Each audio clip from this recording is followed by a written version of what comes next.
আসসালামু আলাইকুম ভিউয়ার্স, আজকে আমি আমার বেশ কিছুদিন পর নতুন একটি ভিডিও নিয়ে হাজির হয়েছি এবং এই ভিডিওতে আমি দেখাবো আপনাদের যে আমি আসলে কোয়েল পাখির কত পার্সেন্ট ডিম পাইলাম ৬০ দিন পূর্ণ হওয়ার পরে। আসলে ৬০ দিন না, এখানে আসলে ৬৫ দিন বা ৬৫-৬৭ দিন হয়ে গেছে আমার ফুল প্রোডাকশন আসছে। তো আলহামদুলিল্লাহ আমার কিন্তু 90% এর বেশি, 90% অলমোস্ট চলে আসছে। কারণ আমার ১৯ টি ফিমেল পাখি আছে এখানে। ১৯ টি ফিমেল পাখি থেকে উম ও আমার মোট ১৯ টি ফিমেল পাখি থেকে আমি দেখলাম যে মোটামুটি ১৭ টা ডিম আসছে।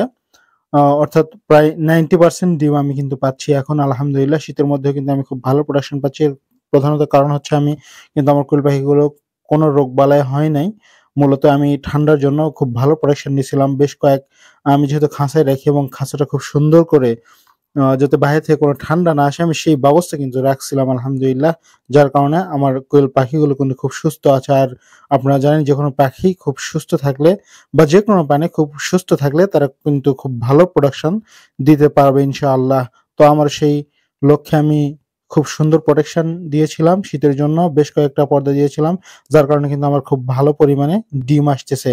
এবং এই ডিমগুলো আমি কি করলাম যে আমার কিছু চীনা হাঁসের ডিম ছিল ফার্মের এবং এই ফার্মের ডিমের সাথে আমি আমার যে চীনা হাঁস ছিল সেই চীনা হাঁসের ডিমের সাথে আমি কিছু কোয়েল পাখির ডিম মিক্স করলাম এবং কিছু ধনেপাতা ছিল এগুলোর সাথে মনে করলাম যে ধনেপাতা কিছু ঝালের গুঁড়া, হলুদ গুঁড়া, লবণ-টবণ সব দিয়ে মাখায় নিয়ে পেঁয়াজ, ঝাল, কাঁচামরিচ দিয়ে মাখায় নিয়ে ভাবলাম যে এগুলো সব মিশ্রণগুলো একবারে মাখায় নিই এবং এগুলো মাখায় আমার ছোট বোনকে বললাম এগুলো একটু মাখায় দে, ও মাখায় দিল এবং আমি নিজে কিন্তু প্যানে আমাদের যে কারেন্টের চুলা ছিল এখানে একটা প্যান দিলাম। প্যানে তেল দেওয়ার পর কিন্তু আমি এগুলো ভাজার একটা প্রিপারেশন নিচ্ছিলাম। এবং যেই ভাবনা সেই কাজ, যেহেতু আজকে একটু তরকারিও কম ছিল তো এইগুলো একটু ভেজে নিলাম আমি নিজে, যেহেতু আমার ফার্মের এই ডিমগুলো আমার খুব খাইতেও ভালো লাগবে এই বিধায় আমি কিন্তু ভাজার একটা প্রিপারেশন নিয়েছিলাম এবং সেই সাথে কিন্তু আসলে এগুলো অনেক সুস্বাদু হয়েছিল এবং এগুলো এত পরিমাণে মোটা হয়েছিল যে উল্টানো যাচ্ছিল না। যার কারণে কিন্তু আমি একটু ভাগ করে নিচ্ছিলাম। কয়েকটা ভাগ করে নিলাম, ৩ টা ভাগ করে নিছিলাম খুব সম্ভবত এবং এগুলো খাইতেও কিন্তু খুব সুস্বাদু মাশাআল্লাহ।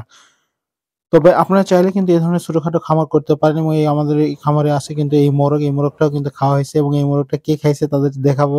এই যে এরা ২ জন খাইছে। আমার এই ২ টা ছেলে মাশাআল্লাহ জুরাইজ এবং জুরাইন, এরা ২ ভাই কিন্তু খাওয়া শিখছে। এরা কিন্তু ডিম খায় মাশাআল্লাহ। কোয়েল পাখির ডিম নিয়মিত খায় এবং হাঁসের ডিম, মুরগির ডিম, মুরগি আছে আমাদের। এই ডিমগুলো খায় এবং এরা কিন্তু খুব দুষ্টামি করে। আলহামদুলিল্লাহ এদের জন্য এগুলো করা, ছোটখাটো খামার করা, যেহেতু কেনা অনেক কষ্টকর।